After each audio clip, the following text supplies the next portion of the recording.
ಪ್ಯಾಲೆಟಿಕಲ್ಲಿ ಕರ್ನಾಟಕಕ್ಕೂ ಪ್ಯಾಲೆಟಿಕ್ಕೂ ಸಂಬಂಧವನ್ನ ನಾವು ಚೆಕ್ ಮಾಡ್ತಾ ಹೋಗೋಣ.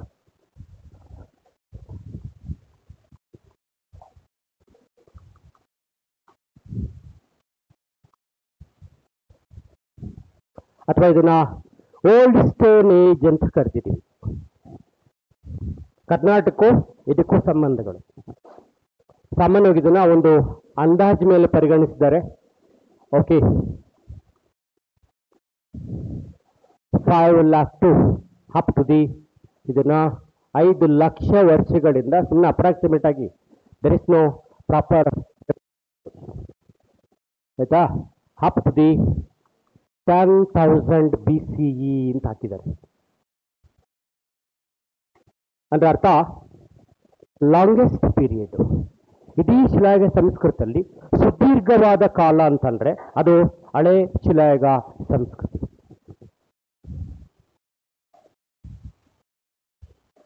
Longest period in the stone age culture. ಶಿಲಾಯುಗ ಸಂಸ್ಕೃತದಲ್ಲಿ ಸುದೀರ್ಘ ಕಾಲ ಅಂತಂದ್ರೆ ಅದು ಹಳೆ ಶಿಲಾಯುಗ ಸಂಸ್ಕೃತಿ. ಆಯ್ತಾ, ಇದರ ಪರಿಚಯ ಮಾಡಿದ ಕೀರ್ತಿ ಇಬ್ಬರಿಗೆ ಹೋಗುತ್ತೆ, doctor ಪ್ರೈಮ್ರೋಸ್, Robert Bruce Foote and others. ಆಯ್ತಾ, ಇದೆಲ್ಲ ಸ್ಟಾರ್ಟ್ ಆಗಿದ್ದು ಬ್ರಿಟಿಷ್ ಭಾರತದ 19ನೇ ಶತಮಾನದಲ್ಲಿ. ಅಲ್ಲಿಗಿಂತ ಯಾವ ಕೂಡ ಇರಲಿಲ್ಲ. ಮೊದಲು ಬ್ರಿಟಿಷರು ಈ ದೇಶದಲ್ಲಿ ಮೊದಲು ಪ್ರಾರಂಭ ಮಾಡಿದಂಥ ಸಾಂಸ್ಕೃತಿಕ ಏಜೆನ್ಸಿ ಯಾವುದು? First cultural agency of the British East India company government in India. ಅಲ್ಲಿ ಓದಿದ್ದು ಕೇಳಿದ್ದು ಆರ್ಕಿಯಾಲಜಿಕಲ್ ಎಷ್ಟು ಸ್ಟಾರ್ಟ್ ಆಯಿತು? ತಪ್ಪೇನಿಲ್ಲ, ರಾಂಗ್ ಹೇಳೋದೇನು ತಪ್ಪೇ ಇಲ್ಲ. ಧೈರ್ಯ ಪ್ರಯತ್ನ ಮಾಡಿದ್ರೆ ಅದು ಖುಷಿ ಆಗೋದು.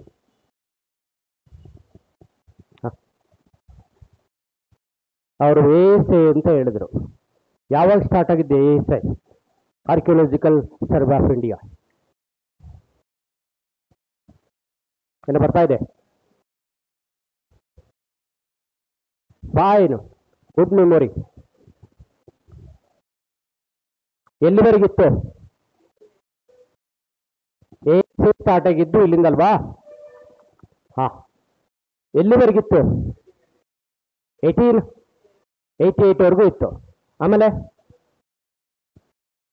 ಕ್ಲೋಸ್ ಆಯ್ತಾ?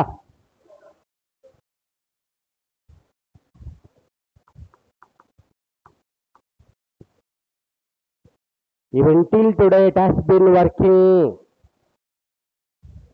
ASI ಇವತ್ತು ಕೂಡ ಇದೆ, ಮುಚ್ಚೋಗಿಲ್ಲ. ಅರ್ಥ ಆಯ್ತಾ? ನಮಗೆ ಇಲ್ಲಿಂದ 1904ವರೆಗೂ ASI it was under the control of the viceroy. 1904ವರೆಗೂ ವೈಸ್ರಾಯ್ನ ಕಂಟ್ರೋಲ್ ಆಗಿತ್ತು. Okay, since 1904 and onwards it was a autonomous body, ಸ್ವಾಯತ್ತತಾ ಸಂಸ್ಥೆ. ಅರ್ಥ ಆಯ್ತಾ? ಯಾವ ಕಾಯ್ದೆ ಪ್ರಕಾರ ಇದು ಸ್ವಾಯತ್ತತಾ ಸಂಸ್ಥೆ ಆಯಿತು? ಬರ್ಲಿ, ಏನು ಬರ್ತಾ ಇದೆ? ಯಾವ ಕಾಯ್ದೆ ಪ್ರಕಾರ ಎಎಸ್ಐ ಸ್ವತಂತ್ರ ಸಂಸ್ಥೆಯಾಗಿ ಕಾರ್ಯನಿರ್ವಹಿಸಲು ಪ್ರಾರಂಭಿಸಿತು? According to the which act it was working autonomous body since 1904 and onwards. You are right person, continue ಮಾಡಪ್ಪ. ವಾಯ್ಸ್ ಬರ್ತಾ ಇದೆ, ಮುಖ ಕಾಣ್ತಾ ಇಲ್ಲ.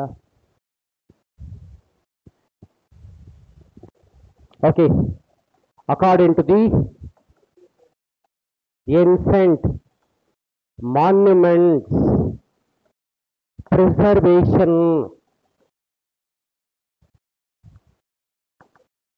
and Protection Act,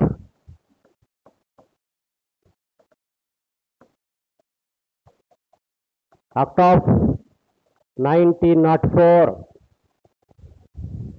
Ancient Monuments Preservation and Protection Act of the 1904, it was a autonomous body. 1904 ಇವತ್ತಿನವರೆಗೂ ಅದು ನಮಗೆ ಸ್ವಾಯತ್ತತಾ ಘಟಕವಾಗಿ ಕೆಲಸ ನಿರ್ವಹಿಸ್ತಾ ಇದೆ. ಕನ್ನಡದಲ್ಲಿ ಪ್ರಾಚೀನ ಸ್ಮಾರಕಗಳ ಸಂರಕ್ಷಣಾ ಕಾಯ್ದೆ ಅಂತ ಕೊಡಿ. ಭಾರತದ ಪ್ರಾಚೀನ ಸ್ಮಾರಕಗಳ ಸಂರಕ್ಷಣಾ ಕಾಯ್ದೆ ಅಥವಾ ನಿರ್ವಹಣಾ ಕಾಯ್ದೆ. ಆ ಕಾಯ್ದೆ ಪ್ರಕಾರ ಇದು ಸ್ವತಂತ್ರ ಸಂಸ್ಥೆಯಾಯಿತು. ಯಾರು 1904 ವಯಸ್ಸರಾಗಿದ್ದವರು? Lord Curzon. ಆತ ಮಾಡಿದ ಒಂದು ಒಳ್ಳೆಯ ಕೆಲಸ ಅಂತಂದರೆ, ಇದನ್ನು ಸ್ಟಾರ್ಟ್ ಮಾಡಿ ನಮ್ಮ ದೇಶ ಎಷ್ಟು ಅರಮನೆಗಳಿದಾವೋ, ಕೋಟೆಗಳಿದಾವೋ, ದೇವಸ್ಥಾನಗಳಿದಾವೋ ಅವೆಲ್ಲವನ್ನು ಪ್ರೊಟೆಕ್ಷನ್ ಮಾಡೋದಕ್ಕೆ ಆದ್ಯತೆ ಕೊಟ್ಟಂಥ ಮೊದಲ ವ್ಯಕ್ತಿ ಅಂತಂದರೆ ಲಾರ್ಡ್ ಕರ್ಜನ್. ಅವನ ಆಸಕ್ತಿಯ ಪ್ರತಿಫಲವಾಗಿ ಉಟ್ಕೊಂಡಿದ್ದು. ಹಾಗಾದರೆ 1861ವರೆಗೂ ಯಾವುದಿತ್ತು? ಇದಕ್ಕಿಂತ ಮೊದಲು ಬೇರೆ ಯಾವುದು ಸಂಸ್ಥೆ ಇರಲಿಲ್ವಾ? ಬಿಫೋರ್ ದ 1861 ಎನಿ ಮಾನ್ಯುಮೆಂಟ್ಸ್ ಅಥವಾ ಈ ಥರದ್ದು ಏಜೆನ್ಸಿ ಯಾವ್ದಾರು ಇತ್ತಾ? 1861 ಎಸೆ ಸ್ಟಾರ್ಟ್ ಆಯ್ತು ಅವ್ರು ಹೇಳಿದ್ರು. ಇದಕ್ಕಿಂತ ಮೊದಲು ಇದಕ್ಕಿಂತ ಮೊದಲು ಯಾವುದಾದ್ರೂ ಅಂತ ಸಾಂಸ್ಕೃತಿಕ ಸಂಸ್ಥೆ ಕೆಲಸ ಮಾಡ್ತಾ ಇತ್ತಾ? It was a cultural body of the crown's government.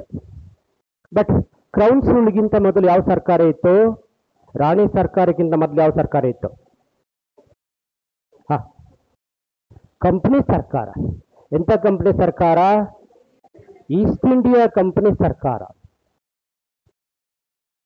Company government. ಯಾವಾಗ ಸ್ಟಾರ್ಟ್ ಆಗಿದ್ದು? 1600. ತಮ್ಮ ಮಾತಿಗೆ ಬದ್ಧರಾಗಿದ್ದೀರಾ? ಬದ್ಧರ ಒಂದಿದೆ. 15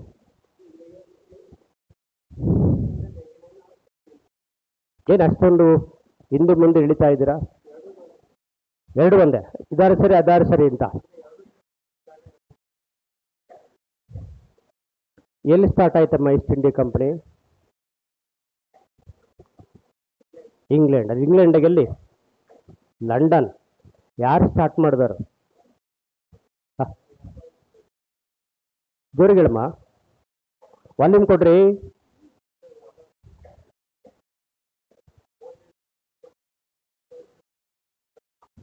founded by merchants of adventures of London.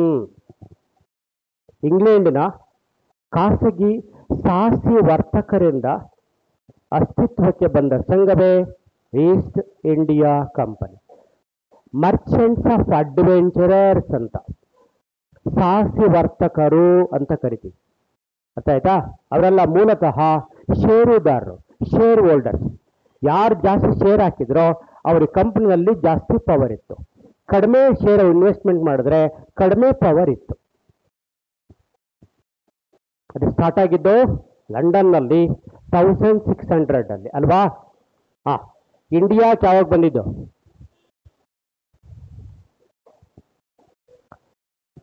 ನನಗೆ ಇದು ಅರ್ಥ ಆಗಬೇಕು, ನೀವು ಚೂರು ಗೊತ್ತಿರ್ಬೇಕು. ಯಾಕಂದ್ರೆ ಮಾಡ್ರೇಸ್ ಆಲ್ರೆಡಿ ಆಗಿದೆಲ್ಲ ನಮ್ಮ. ಹೇಳ್ಪ. ಫೈನ್, ಹತ್ರ ಬರ್ತಾ ಇದ್ದು ನೋಡಪ್ಪ. ಯಾರು ಪರ್ಮಿಷನ್ ಕೊಟ್ಟಿದ್ದು? ಜಹಾಂಗೀರ್. ಏನಂತ ಪರ್ಮಿಷನ್ ಕೊಟ್ಟರು? ಫರ್ಮಾನ್ ಹೊರಡಿಸಿದ್ರು. ಫೈನ್. ಯಾವ್ಯಾವ ಭಾಗದಲ್ಲಿ ಫರ್ಮಾನಿಗೆ ಪರ್ಮಿಷನ್ ಇತ್ತು? ಸೂರತ್, ಆಮೇಲೆ ಗುಜರಾತ್. ಸೂರತ್ ಅಂದ್ರೆ ಗುಜರಾತ್ ಅಂತ. ಆಮೇಲೆ ಬೆಂಗಾಲ್, ಬಿಹಾರ, ಒರಿಸ್ಸಾ, ಈ ಭಾಗದಲ್ಲಿ ನೀವು ವ್ಯಾಪಾರ ಮಾಡ್ಕೊಳ್ರಪ್ಪ ಅಂತ ಯಾರು ಪರ್ಮಿಷನ್ ಕೊಟ್ಟಿದ್ದು? ಜಹಾಂಗೀರ್. ಹಂಗಾದಕ್ಕೆ ಏನ್ ಕರೀತಾರೆ?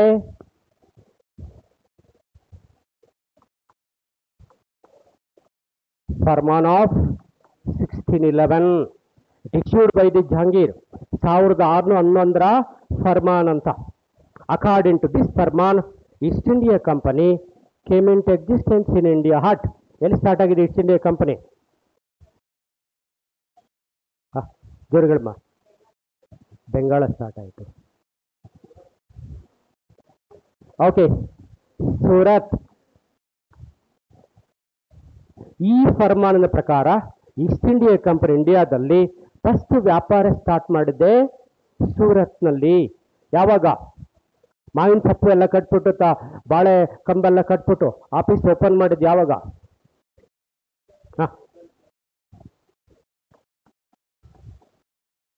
ಇಂಡಿಯಾದಲ್ಲಿ ಈಸ್ಟ್ ಇಂಡಿಯಾ ಕಂಪನಿ ಅಧಿಕೃತವಾಗಿ ಪ್ರಾರಂಭವಾಗಿದ್ದೆ ಅವ್ರು ಪರ್ಮಿಷನ್ ಕೊಟ್ಟ ತಕ್ಷಣ ಆಗ್ಲಿಕ್ಕೆ ಅಂತಂದವರು ಈಗಾಗಲೇ ಪೋರ್ಚುಗೀಸರೊಂದಿಗೆ ಸಣ್ಣ ಸಣ್ಣದ ನಿರತರಾಗಿದ್ದರು. ಸಕ್ಸಸ್ ಆದಮೇಲೆ ಅಧಿಕೃತವಾಗಿ ಈಸ್ಟ್ ಇಂಡಿಯಾ ಕಂಪನಿ ಇಂಡಿಯಾದಲ್ಲಿ ಸ್ಟಾರ್ಟ್ ಆಗಿದ್ದೆ 1613 ಇಲ್ಲಿಂದ ನಮಗೆ ಪ್ಲಾಸ್ಟಿಕ್ ಕಾಳಗ ಆಗುವವರೆಗೂ 1757 ಅಲ್ಲಿಯವರೆಗೂ ಈಸ್ಟ್ ಇಂಡಿಯಾ ಕಂಪನಿ ಬರೀ ವ್ಯಾಪಾರಿ ಕಂಪನಿಯಾಗಿ ಮಾತ್ರ ಕೆಲಸ ಮಾಡಿತು. It was working as a trade company, not for the ruling company. ಯಾವಾಗ ಪ್ಲಾಸ್ಟಿಕ್ ಕಾಳಗ ಆಯಿತು, ಆ ಕಾಳಗ ಭಾರತದಲ್ಲಿ ಬೆಂಗಾಳದಲ್ಲಿ ಬಿಹಾರ್ ನವಾಬನ ಸೋಲಿಸಿ ಅಲ್ಲಿ ತಮ್ಮ ಅಸ್ತಿತ್ವವನ್ನು ಸ್ಟಾರ್ಟ್ ಮಾಡಿದ್ದು. ನವಾಬನನ್ನ ಮೂಲೆ ಗುಂಪು ಮಾಡಿ ಆಸ್ಥಾನಕ್ಕೆ ತಮಗೆ ಇಷ್ಟಾದರನ್ನು ಕೂರಿಸಿ ಪರೋಕ್ಷವಾಗಿ ಬಂಗಾಳ ರೂಲ್ ಮಾಡುವ ಕೆಲಸ ಸ್ಟಾರ್ಟ್ ಆಗಿದ್ದೆ 1757. ಹಂಗಾಗಿ ಭಾರತದಲ್ಲಿ 1757 ಇಂದ 1858 ಅವರಿಗೆ East India company rule start ಆಗಿದ್ದು. 100 ವರ್ಷ ರೂಲ್ ಮಾಡಿದ್ರು. ಓಕೆ, ಸಿಪಾಯಿ ದಂಗೆ ನಡೀತು, ಕಂಪನಿ ಮಹತ್ವ ಕಳ್ಕೊಳ್ತು. ಹಾಗಾಗಿ 1858 ಇಂದ ಅಪ್ ಟು ದಿ 1947 ವರೆಗೆ ಬ್ರಿಟಿಷ್ ರಾಣಿ ಈ ದೇಶ ರೂಲ್ ಮಾಡಿದ್ದು. ಅರ್ಥ ಆಯ್ತಾ? ಇದು ಈಸ್ಟ್ ಇಂಡಿಯಾ ಕಂಪನಿ ಆಳ್ವಿಕೆ ಆದರೆ ಇದು ಬ್ರಿಟಿಷ್ ರಾಣಿಯ ಆಳ್ವಿಕೆ. ಸಿಪಾಯಿ ದಂಗೆ ನಂತರ ಭಾರತದಲ್ಲಿ ರಾಣಿಯ ಆಳ್ವಿಕೆ ಸ್ಟಾರ್ಟ್ ಆಯಿತು. ರಾಣಿಯ ಪರವಾಗಿ ಯಾರು ಬಂದಿದ್ರು? ವೈಸ್ರಾಯ್. ಹಂಗಾಗಿ ಇದು ವೈಸ್ರಾಯ್ ಸರ್ಕಾರ ಅಂದ್ರೆ ಒಂದೇ, ಭಾರತದಲ್ಲಿ ಬ್ರಿಟಿಷ್ ರಾಣಿಯ ಸರ್ಕಾರ ಅಂದ್ರೂ ಕೂಡ ಒಂದನೇ. ಇಂಥ ಈಸ್ಟ್ ಇಂಡಿಯಾ ಕಂಪನಿ ಸರ್ಕಾರದಲ್ಲಿ ಆರಂಭವಾಗಿದ್ದ ಮೊದಲ ಕಲ್ಚರಲ್ ಏಜೆನ್ಸಿ ಇದು cultural agency of the crown souls. ಹಾಗಾದರೆ ಈಸ್ಟ್ ಇಂಡಿಯಾ ಕಂಪನಿ ಸರ್ಕಾರದಲ್ಲಿ ಆರಂಭವಾಗಿದ್ದಂಥ ಸಾಂಸ್ಕೃತಿಕ ಏಜೆನ್ಸಿ ಯಾವುದು? ಎಲ್ಲ ಗೊತ್ತು, ಆಲ್ರೆಡಿ ಓದಿದ್ದೀರಾ, ಆಲ್ರೆಡಿ ಓದ್ಬಿಟ್ಟಿದ್ದೀರಾ. ಈಗ ಹೇಳಿದ್ರೆ ಗೊತ್ತುಬಿಡಿ ಅಂತೀರಿ. ಈಗ that was called royal Asiatic society. ಇದು ಸ್ಟಾರ್ಟ್ ಆಗಿದ್ದೆ 1784 ಇಂದ 1861 ವರೆಗೂ ಇತ್ತು.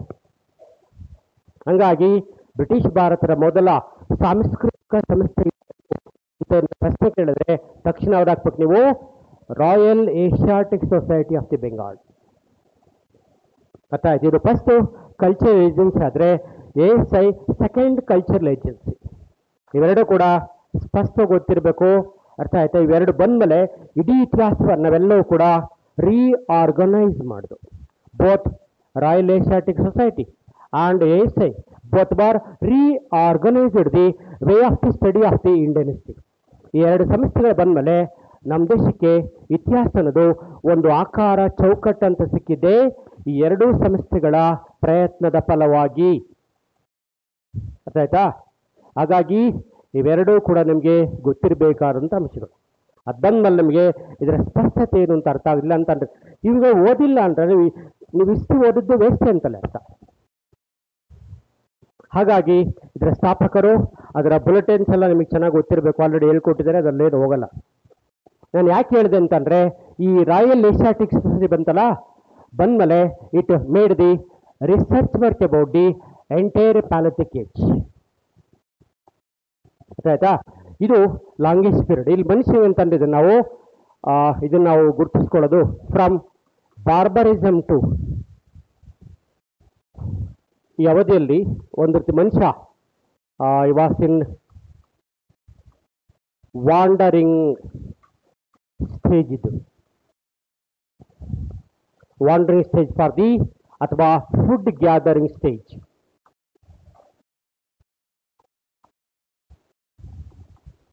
ಫುಡ್ ಗ್ಯಾದರಿಂಗ್ ಸ್ಟೇಜ್ ಅಂತ, ಆಹಾರಕ್ಕಾಗಿ ಅಲೆದಾಡುವ ಅಂತ ಅರ್ಥ. ಪ್ಯಾಲಥಿಕ್ ಏಜ್ ಅಂದೇನೋ ಆಹಾರಕ್ಕಾಗಿ ಅಲೆದಾಡುವ ಅಂತ ಬರ್ಕೊಳ್ಳಿ.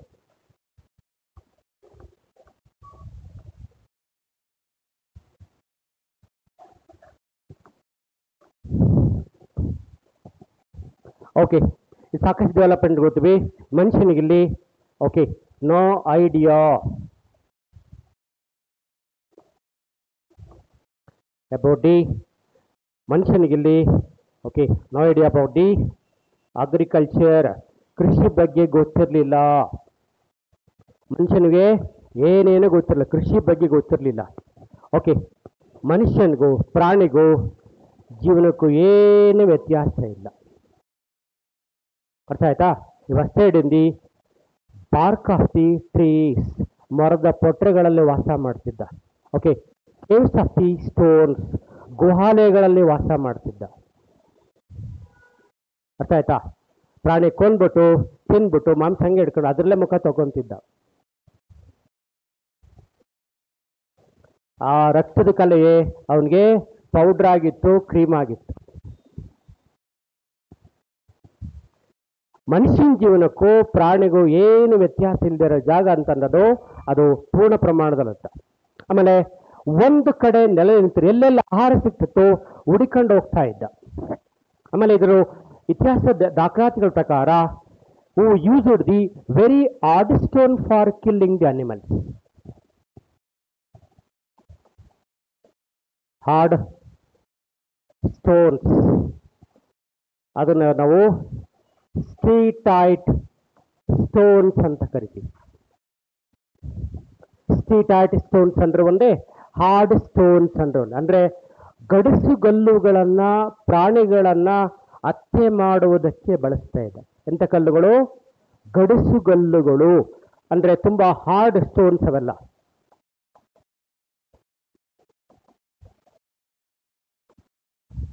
ಇವುಗಳನ್ನ ಬಳಸ್ತಾ ಇದ್ದ. ಓಕೆ, ಹಾಗಾಗಿ ಮನುಷ್ಯನಲ್ಲಿ ಕ್ವಾರ್ಟರ್ಸೈಟ್ ಮೆನ್ಸ್ ಅಂತ ಕೂಡ ಕರೀತಾರೆ.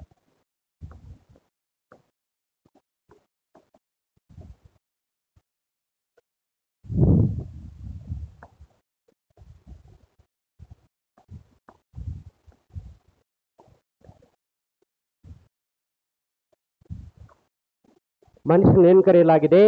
ಕ್ವಾರ್ಟರ್ಸೈಟ್ ಮನುಷ್ಯ ಅಂತ ಇಲ್ಲಿ ಕರೆಯಲಾಗಿದೆ. ಯಾಕೆಂದ್ರೆ ಅವನು ಯೂಸ್ ಮಾಡ್ತಿದ್ದೆ, ಕಲ್ಲು ಹೆಂಗಿದೆಯೋ ಹಂಗೆ ಆಗ್ತಿದ್ದ ಅವನಲ್ಲಿ. ಇಂಥ ನೆಲೆಗಳು ಭಾರತದ ಎಲ್ಲ ಭಾಗದಲ್ಲೂ ಪತ್ತೆಯಾಗಿವೆ. ಆದರೆ ಭಾರತದ ಒಂದು ಭಾಗದಲ್ಲಿ ಮಾತ್ರ ಈ ಹಳೆ ಶಿಲಾಯುಗದ ಸಂಸ್ಕೃತಿ ಪತ್ತೆಯಾಗಿಲ್ಲ. ಭಾರತದ ಯಾವ ಭಾಗದಲ್ಲಿ, ಉತ್ತರ ದಕ್ಷಿಣ ಭಾರತ ಏನು ಎಲ್ಲ ಕಡೆ ಪತ್ತೆಯಾಗಿದ್ದ ನೆಲೆಗಳು, ಆದರೆ ಒಂದು ಭಾಗದಲ್ಲಿ ಮಾತ್ರ ಹಳೆ ಶಿಲಾಯುಗದ ಅವಶೇಷಗಳು ಪತ್ತೆಯಾಗಿಲ್ಲ. ಹಾಗಾದ್ರೆ ಯಾವ ಭಾಗದಲ್ಲಿ ಅಂತ, ಭಾರತದ ಯಾವ ಭಾಗದಲ್ಲಿ ಪತ್ತೆಯಾಗಿಲ್ಲ ಅಂತಂದ್ರೆ ಗಂಗಾ ನದಿಯ ಬಯಲು ಪ್ರದೇಶವನ್ನು ಹೊರತುಪಡಿಸಿ ಮಿಕ್ಕಿದ ಎಲ್ಲ ಕಡೆ ಹಳೆ ಶಿಲಾಯುಗದ ನೆಲೆಗಳು ನಮಗೆ ಪತ್ತೆಯಾಗಿವೆ. ಎಲ್ಲಿ ಸಿಕ್ಕಿಲ್ಲ? ಗಂಗಾ ನದಿಯ ಬಯಲು ಪ್ರದೇಶವನ್ನು ಹೊರತುಪಡಿಸಿ ಭಾರತದ ಎಲ್ಲ ಕಡೆ ಹಳೆ ಶಿಲಾಯುಗದ ಸಂಸ್ಕೃತಿಗಳು ಪತ್ತೆಯಾಗಿರುವುದು ನಮಗೆ ಕಂಡು ಬಂದಿದೆ. ಅಲ್ಲಿ ಕೊಡ್ತಾರೆ ಹಳೆ ಶಿಲಾಯುಗ ಲಕ್ಷಣಗಳು ಭಾರತದ ಯಾವ ಭಾಗದಲ್ಲಿ ಪತ್ತೆಯಾಗಿಲ್ಲ ಅಂತ ಕೇಳಿದ್ರೆ ತಕ್ಷಣ ಆಗಬೇಕು, it was not found in the Gangetic regions.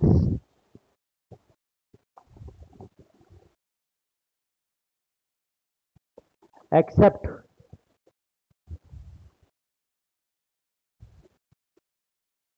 Ganga ನದಿಯ ಬಯಲು ಪ್ರದೇಶವನ್ನು ಹೊರತುಪಡಿಸಿ ಉಳಿದ ಎಲ್ಲೆಡೆ ಈ ಸ್ಥಳಗಳು ಪತ್ತೆಯಾಗಿವೆ ಅಂತ ಅರ್ಥ.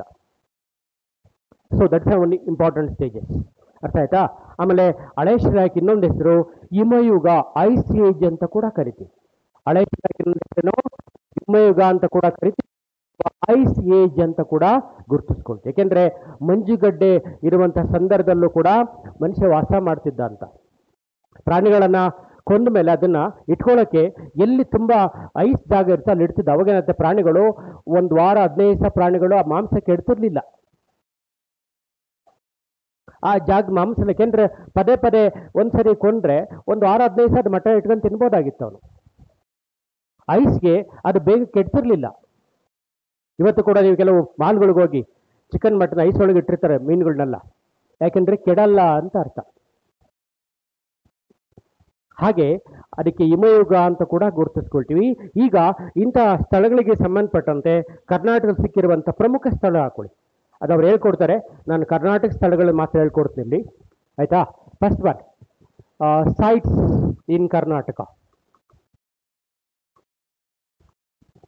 ಸೈಟ್ಸ್ ಇನ್ ಕರ್ನಾಟಕ ಅಂತ ಹಾಕಿ. ಫಸ್ಟ್ ಒನ್ ಮುನ್ನೇರಿ,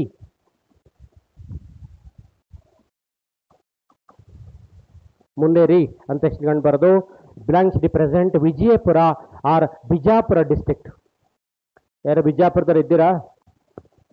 ಭಾಳ ಮಂದಿ ಇರಬೇಕು ಅಂತ ಕಾಣಿಸುತ್ತೆ.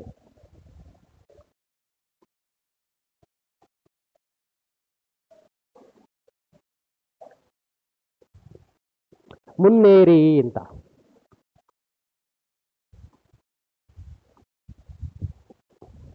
ನೆಕ್ಸ್ಟ್ ಅದನ್ನು ಬಿಟ್ರೆ ಸೊ ಯಾದವಾಡ, ಇನ್ನೊಂದು ಸ್ಥಳ ಯಾವುದು? ಯಾದವಾಡ ಅಂತ ಅರ್ಥ. Another place that is called Yadawad. ಇದು ಬೆಳಗಾಂ ಡಿಸ್ಟ್ರಿಕ್ಟ್. ಇದು ಬೆಳಗಾಂ ಜಿಲ್ಲೆ ಚಂದ್ರಗುತ್ತಿ ಅಂತ ಬರುತ್ತೆ. ನಿಯರ್ ಟು ದಿ ಆ ಭಾಗದಲ್ಲಿ ಬರೋದು ಯಾದವಾಡ ಅಂತ ಅರ್ಥ. ನೆಕ್ಸ್ಟ್ ನಿಡಘಟ್ಟ.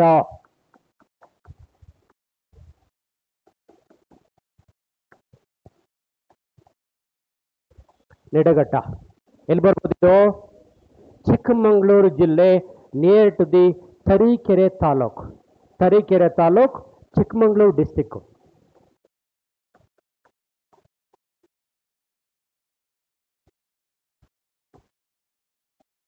ಚಿಕ್ಕಮಗಳೂರು ಜಿಲ್ಲೆ ತರೀಕೆರೆ ತಾಲೂಕಿಂದ ಯಾವುದು? ನಿಡಘಟ್ಟ ಅಂತ ಅರ್ಥ. ನೆಕ್ಸ್ಟ್ ನ್ಯಾಮತಿ.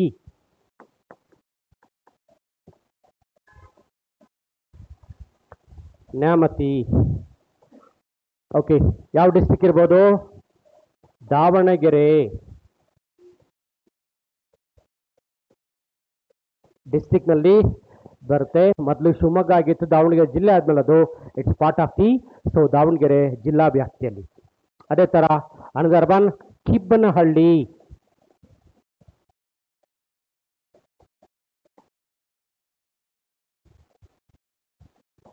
ಕಿಬ್ಬನಹಳ್ಳಿ ಇದ್ಯಾವ ಡಿಸ್ಟಿಕ್ ಬರ್ಬೋದು? ತುಮಕೂರು.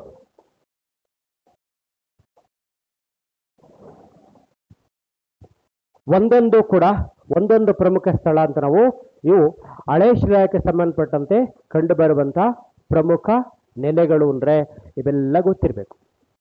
ಇಲ್ಲೆಲ್ಲ ಗಟ್ಟಿಯಾದಂತಹ ಕಲ್ಲಿನ ವಿವಿಧ ಉಪಕರಣಗಳು ದೊರಕಿರೋದ್ರಿಂದ ಇವೆಲ್ಲವನ್ನು ನಾವು ಹಳೆ ಶಿಲಾಯುಗ ಅಂತ ಕುರಿತು ಮಾತನಾಡಿದ್ವಿ. ಇಂಥ ಸ್ಥಳವನ್ನ ಶೋಧಿಸಿದಂಥ ಪ್ರಮುಖರು ಅಂತಂತಂದ್ರೆ ಮುಖ್ಯವಾಗಿ so R V. Joshi and doctor K Peddayya. Doctor R V. Joshi, one of the prominent men who identified these sites. ಈ ಸ್ಥಳಗಳನ್ನ ಪತ್ತೆ ಹಚ್ಚಿದ ಪ್ರಮುಖರಲ್ಲಿ ಅಂತಂದ್ರೆ ಡಾಕ್ಟರ್ ಆರ್.ವಿ. ಜೋಶಿ ಅಂತ ಅರ್ಥ. Okay, who found the both Karnataka particularly so who discovered the prehistoric sites in the Malaprabha regions. Malaprabha region. Okay, he made the discovery in the Malaprabha regions. Malaprabha ವಿಭಾಗದಲ್ಲಿ ಇಂಥ ಸಂಶೋಧನೆಯನ್ನ ಮಾಡಿದ್ದಾರೆ. ಮಲಪ್ರಭಾ ದಡದ ತೀರದ ಪ್ರದೇಶವನ್ನ ಇವರು ಶೋಧನೆ ಮಾಡಿದ್ದಾರೆ. ಯಾವ ಭಾಗದಲ್ಲಿ ಶೋಧನೆ ಮಾಡಿರೋದು? ಮಲಪ್ರಭಾ. ಯಾರು? Doctor R V. ಜೋಶಿ ಅಂತ ಅನ್ನೋರು. So in the initial stages of the so 1955. Next ಇನ್ನೊಬ್ಬ ಮೋಸ್ಟ್ ಪ್ರಾಮಿನೆಂಟ್ ಮೆನ್ ಅಂತ ತಕ್ಷಣ ಕಂಡು ಬರೋದು ಅವ್ರು ಬಿಟ್ರೆ doctor K Peddayya. Doctor K ಪೆದ್ದಯ್ಯ ಅಂತ ಕೊಡಿ.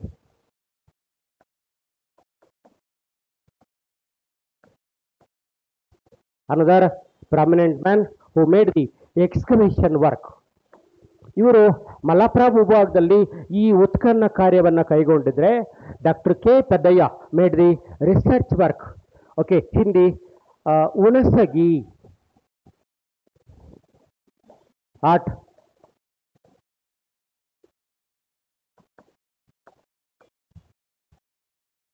ಹುಣಸಗಿ ಸ್ಥಳದ ಕರ್ನಾಟಕದ ಹುಣಸಗಿಯಲ್ಲಿ ಇವರು ರಿಸರ್ಚ್ ಅನ್ನ ಮಾಡಿದ್ದಾರೆ.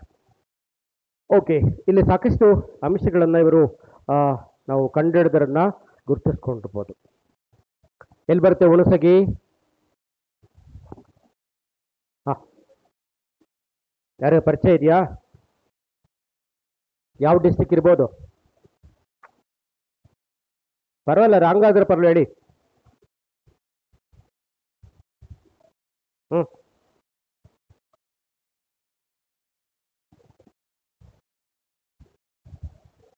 ಇದು ನಿಮ್ಮ ನಾರ್ತ್ ಕರ್ನಾಟಕ ಸೈಟ್. ಇದು very close to the Gulbarga.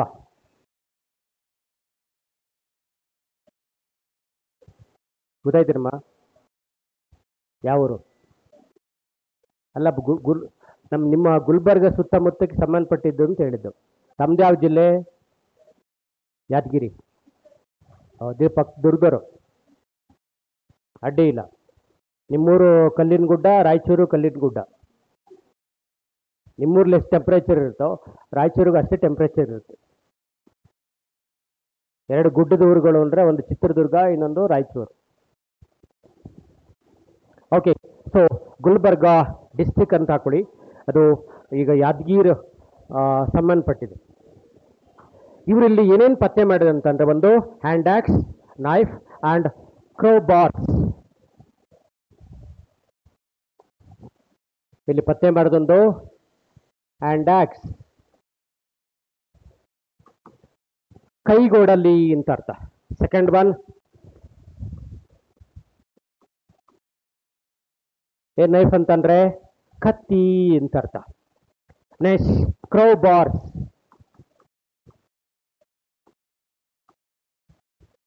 ಇವೆಲ್ಲವನ್ನ ಡಾಕ್ಟರ್ ಕೆ ಪೆದ್ದಯ್ಯ ಹುಣಸಗಿಯಲ್ಲಿ ಪತ್ತೆ ಮಾಡಿದ್ದಾರೆ. ಏನು? ಸೊ ಕ್ರೌಬಾರ್ಸ್ ಅಂತಂದ್ರೆ ಆರೆ, ಕತ್ತಿ, ಕೈಗೊಡಲಿ. ಇಷ್ಟು ಕೂಡ ಹುಣಸಗಿಯಲ್ಲಿ ಪತ್ತೆ ಮಾಡಿರೋ doctor K Peddayya, well known archaeologist of the south India. Okay, nice. Another steps ಅನ್ನು ಕುರಿತು ಮಾತನಾಡ್ತೀವಿ. ಇತರೆ ಪ್ರಮುಖ ಸ್ಥಳಗಳು ಅಂತ ಹಾಕೊಳ್ಳಿ. This are the development. Next another one, ಈಗ ಮೆಸೊಲಿಥಿಕ್ ಏಜ್. ಅದರಲ್ಲಿ ಇನ್ನೊಂದು ಹಾಕೊಳ್ಳಿ, ಕಿಬ್ಬನಹಳ್ಳಿ ಅಂತ ಒಂದು ಹಾಕೊಳ್ಳಿ. ಹುಣಸಗಿ ಬಿಟ್ಟರೆ ಅವರು ಪೆದ್ದಯ್ಯ ರಿಸರ್ಚ್ ಮಾಡಿರುವಂಥ ಇನ್ನೊಂದು ಸ್ಥಳ ಅಂತಂದ್ರೆ ಕಿಬ್ಬನಹಳ್ಳಿ ಅಂತ ಅರ್ಥ. ಒಂದು ಹುಣಸಗಿ, ಕಿಬ್ಬನಹಳ್ಳಿ, ಎರಡೂ ಸ್ಥಳಗಳನ್ನ ಡಾಕ್ಟರ್ ಕೆ ಪೆದ್ದಯ್ಯ ಅವರು ಉತ್ಖನನ ಮಾಡಿದ್ದಾರೆ. ಕಿಬ್ಬನಹಳ್ಳಿ ಅಂದ ತಕ್ಷಣ ನಿಮಗೆ ಕಂಡು ಬರೋದು, ಇಲ್ಲಿ ಸಿಕ್ಕಿರೋದು ವುಡನ್ ಆರ್ಫೋನ್ಸ್.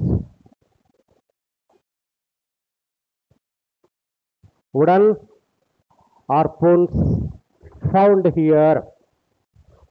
ಏನು ವುಡನ್ ಆರ್ಫೋನ್ಸ್ ಅಂತಂದ್ರೆ ಯಾರಿಗ್ ಗೊತ್ತು?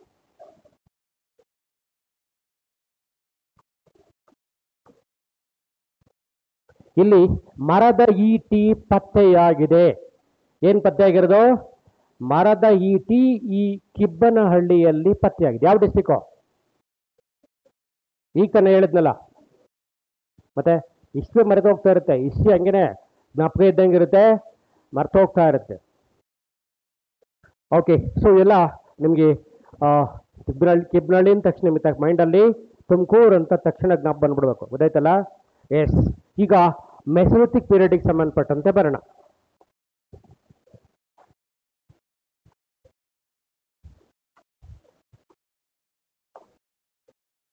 ಕನ್ನಡದಲ್ಲಿ ಸೂಕ್ಷ್ಮ ಶಿಲಾಯುಗ.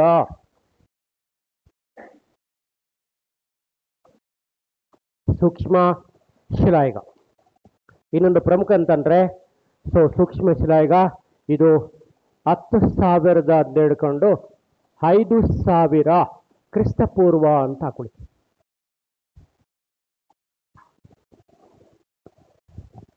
$10,000 to 5,000 BCE ಅಂತ ಹಾಕಿ ಸಾಕು.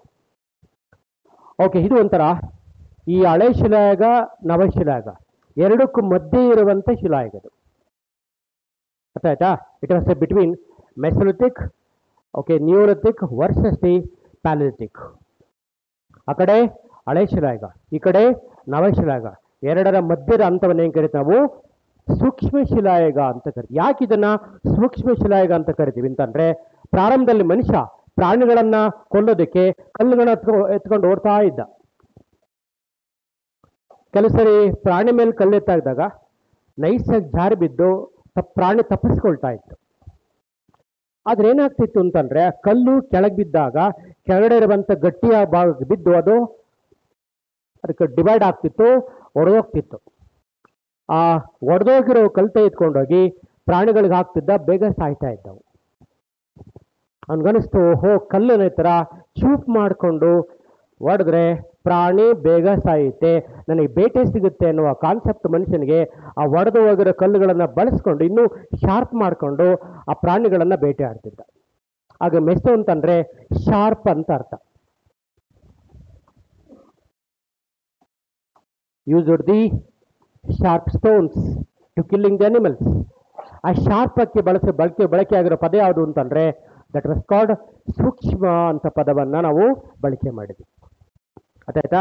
ಹಾಗಾಗಿ ಇದು ಇಲ್ಲಿ ಬಹಳ ಹರಿತವಾದ ಕಲ್ಲುಗಳನ್ನ, ಚುಪಾದ ಕಲ್ಲುಗಳನ್ನ, ಪ್ರಾಣಿಗಳನ್ನ ಹತ್ಯೆ ಮಾಡುವುದಕ್ಕೆ ಮನುಷ್ಯ ಬಳಕೆ ಮಾಡ್ತಾ ಇದ್ದ.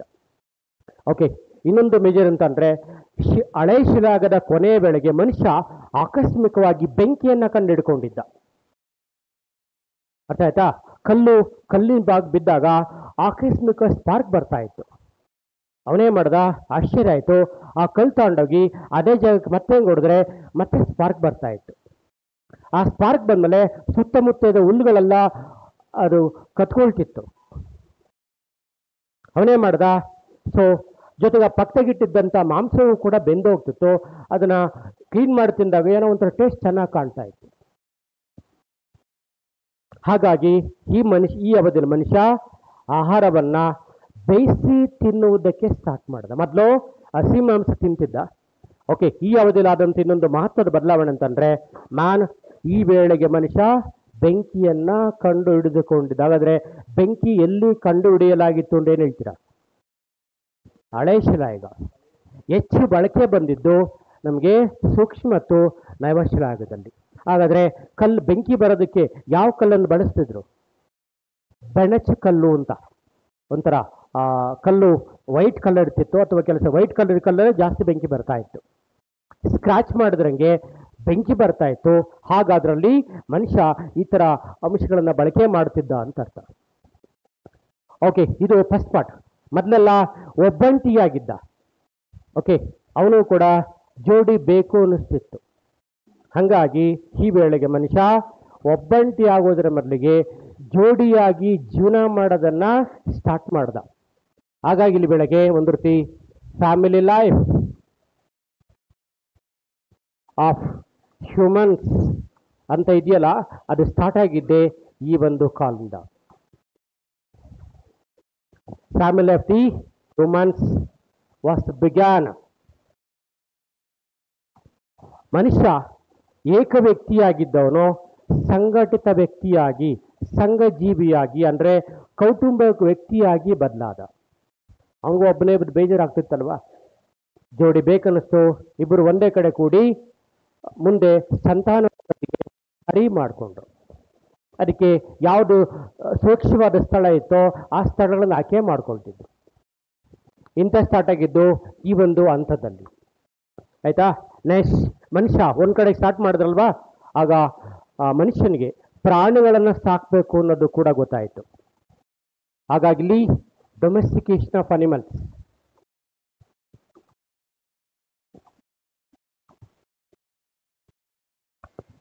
ಪ್ರಾಣಿಗಳನ್ನ ಸಾಕಬೇಕು ಅನ್ನುವ ತಿಳುವಳಿಕೆ ಈ ಅವಧಿಯಲ್ಲಿ ಮನುಷ್ಯನಿಗೆ ಗೊತ್ತಾಯಿತು.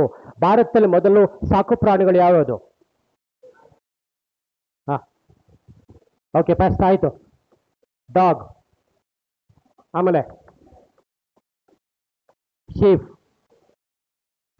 ಅರ್ಥ ಆಯ್ತಾ? ನಾಯಿ, ಕುರಿ ಅಥವಾ ಮೇಕೆ. ಭಾರತದಲ್ಲಿ ಸಾಕು ಪ್ರಾಣಿಗಳು. ಅವತ್ತು ನಾಯಿ ಸಾಕ್ತಾ ಇದೀವಿ, ಇವತ್ತು ಸಾಕ್ತೀವಿ, ಮುಂದೆ ಸಾಕ್ತೀವಿ. ಅವತ್ತು ಕುರಿಗಳಿದ್ದು, ಇವತ್ತು ತಿನ್ನೋದಕ್ಕೆ ಮನುಷ್ಯ ನಾಯಿ ತಿನ್ನಕ್ಕಾಗಲ್ಲ, ಕುರಿ ತಿನ್ಬೋದು. ಅದ್ರ ಚೀನಾಕ್ ಹೋದ್ರೆ ನಾಯಿನೂ ಕೂಡ ಹೊಡೆದ್ಬಿಟ್ಟು ಖಾರ ಉಪ್ಪು ಹಾಕಿ ನೇತಾಕಿರ್ತಾರೆ. ಯಾವ ಪಾಗ ಬೇಕು, 1 kg ಬೇಕಾ 2 kg ಬೇಕಾ ನಿಮಗೆ ಕೊಡ್ತಾರಲ್ಲಿ. ಜಗತ್ತಿನಲ್ಲಿ ಎಲ್ಲಾ ತರ ಪ್ರಾಣಿಗಳನ್ನು ತಿನ್ನುವ ದೇಶ ಅಂದ್ರೆ ಅದು ಚೈನಾ. ಮಂಗಳನ್ನು ಹೊಡೆದ್ಬಿಟ್ಟು ನೇತಾಕಿರ್ತಾರಲ್ಲಿ. ಅದರಲ್ಲಿ ಯಾವ ಭಾಗ ಬೇಕಾ, ತೊಡೆ ಬೇಕಾ, ಅಲ್ಲೇ ಫ್ರೈ ಮಾಡಿ 1/4 kg ಬೇಕಾ, ಅರ್ಧ kg ಕೊಡ್ತಾರೆ ನಿಮಗೆ. ಅದಕ್ಕೆ ಅವರೆಲ್ಲ ಎಲ್ಲ ಒಂದೇ ತರ ಇದ್ದಾರೆ. ದೇಶ ಅಧ್ಯಕ್ಷನ ಹಿಡ್ಕೊಂಡು ಕಾಮನ್ ಪೀಪಲ್ ಎಲ್ಲ ಒಂದೇ ತರ ಇದ್ದಾರೆ. ಅಣ್ಣ ತಮ್ಮ ಚಿಕ್ಕಪ್ಪ ದೊಡ್ಡಪ್ಪ ಒಂದೇ ಅಂತಂದ್ರೆ ದಪ್ಪಗಿರೋರು ಕುಳಿಕಿರೋರು ಐಟಿಗಿರೋ ಬಿಟ್ರೆ ಮುಖ ಬಹುತೇಕವಾಗಿ ಹೆಂಗಸರದ್ದು ಗಂಡಸರೆಲ್ಲ ಒಂದೇ ತರ ಇದೆ. ಹಂಗಾಗಿ ನಾವು ಕ್ರಿಕೆಟಿಗೆ ಸೇರಿಸ್ಕೊಂಡಲ್ಲಿ, ಯಾಕೆಂದ್ರೆ ಯಾರು ಔಟ್ ಆದ್ಮೇಲೆ ಯಾರು ಬರ್ತಾರೆ ಅಂತ ಗೊತ್ತಾಗಲ್ಲ ಅಂತ ಅರ್ಥ. ನೋಡಿ ಗಮನಿಸೋರಲ್ಲ, ಎಲ್ಲ ಒಂದೇ ತರ ಇದ್ದಾರೆ ಚೈನಾದವರು. So that is the reasons ಅಲ್ಲಿ. ಹಾಗೆ ಇಲ್ಲಿ ಭಾರತದಲ್ಲಿ ಮೊದಲ ಪ್ರಾಣಿಗಳು ಅಂತ ಕಂಡು ಬರೋದು ಡೊಮೆಸ್ಟಿಕೇಶನ್ ಆಫ್ ಅನಿಮಲ್ಸ್ ಅಂತ ಅರ್ಥ. First part of the stage. Next ಇದು ಆಮೇಲೆ ಹಿನ್ಯೂಟಿ,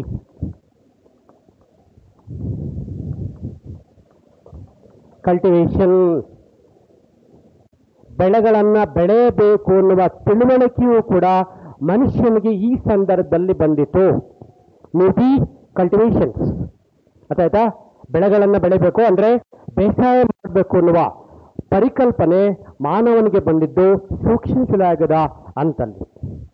ಅರ್ಥ ಆಯ್ತಾ. ಆದ್ರೆ ಬಹಳ ಕಡಿಮೆ ಪೀರಿಯಡ್ ಇದು. ಹಳೆ ಶಿಲಾಯಕ್ಕೆ ನವಶಿಲಾಯಕ್ಕೆ ಹೋಲಿಕೆ ಮಾಡ್ರೆ ತುಂಬಾ ಶಾರ್ಟೆಸ್ಟ್ ಪೀರಿಯಡ್ ಅಂತಂದ್ರೆ that has called the name of the mesolithic age. Okay, ಇಂಥ ಸಂಸ್ಕೃತಿಗೆ ಸಂಬಂಧಪಟ್ಟಂತೆ ಕರ್ನಾಟಕದಲ್ಲಿ ಬಹಳಷ್ಟು ಸ್ಥಳಗಳು ಸಿಕ್ಕಿದ್ದಾವೆ. ಅದರಲ್ಲಿ ಫಸ್ಟ್ ಅಂತಂದ್ರೆ ಇಂಪಾರ್ಟೆಂಟ್ ಸೈಟ್ಸ್ ಇನ್ ಕರ್ನಾಟಕ ಅಂತ ಕೊಡಿ. ಕರ್ನಾಟಕದ ಪ್ರಮುಖ ನೆಲೆಗಳು ಅಂತ ಬರ್ಕೊಳ್ಳಿ. ಮೊದಲನೇದು ಜಾಲಹಳ್ಳಿ. ಎಲ್ಲಿ ಬರ್ಬೋದು?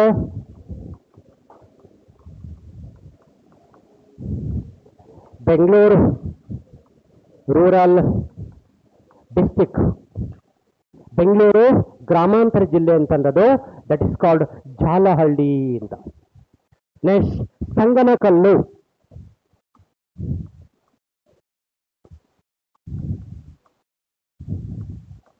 ಸಂಗನಕಲ್ಲು ಎಸ್ ಎಲ್ಲಿ ಬರುತ್ತಮ್ಮ? ಬಳ್ಳಾರಿ ಜಿಲ್ಲೆ. ಯಾರ ಬಳ್ಳಾರಿ ಇರ್ತೀರಾ? ಬಳ್ಳಾರಿಯ ಗಂಡುಗಲಿಗಳು. ಫೈನ್, ಕೇಳಿ ಹೋಗಿದ್ದೀರಲ್ಲಿ? ಊರಿಗೆ ಹೋಗಿದ್ದೀರಾ? ಏನ್ ನೋಡಿದ್ರಿ? ರೊಟ್ಟಿ ತಿನ್ಕೊಂಬನ್ರಿ. ಬೆಂಕಿಯ ಕುರುಹುಗಳಿವೆ. ಏನೇನಿದೆ ಅದರಲ್ಲಿ ಅಂತ ನೋಡ್ಕೊಂಡ್ ಬಂದಿದ್ರೆ ಒಟ್ಟಿನಲ್ಲಿ. ಸಂಗನಕಲ್ಲು ಬಳ್ಳಾರಿ ಡಿಸ್ಟಿಕ್ ಅಂತ ಹಾಕಿ.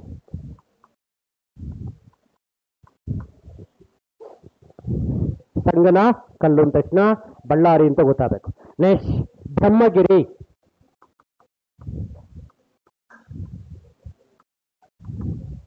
ಯಾವ ಡಿಸ್ಟಿಕ್ಕು? ಹಾ, ಹೋಗಿದ್ದೀನಿ ನಮ್ಮಲ್ಲಿ. ಮತ್ತೆ ಏನ್ರಿ ನಿಮ್ಮೂರ್ ನೀವು ನೋಡಿದ ಹೆಂಗ್ರಿ ನೀವು?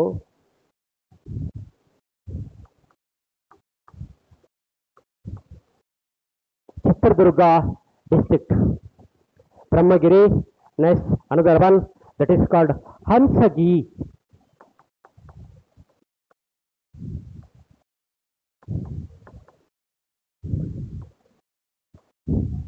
ಇನ್ನೊಂದು ಪ್ರಮುಖ ಸ್ಥಳ ಅಂತಂದ್ರೆ ಹಂಸಗಿ ಅಂತ ಅರ್ಥ. ಓಕೆ, ಇನ್ನು ತಕ್ಷಣ ಗೊತ್ತಿರಬೇಕು ಗುಲ್ಬರ್ಗ.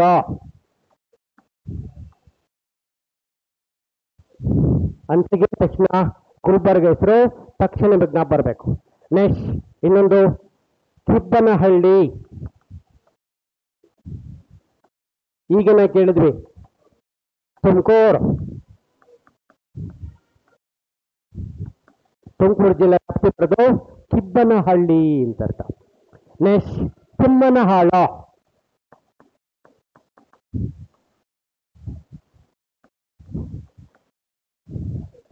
ತಿಮ್ಮನಹಳ್ಳ ಅಥವಾ ತಿಮ್ಮನಹಾಳ.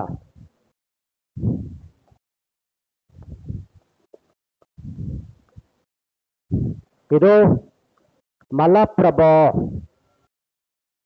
ರೀಜನ್. ಮಲಪ್ರಭಾ ನದಿಯ ಭೂಭಾಗ ಪ್ರದೇಶವೇ ತಿಮ್ಮನಹಾಳ. ನೆಕ್ಸ್ಟ್ ಅನಗವಾಡಿ.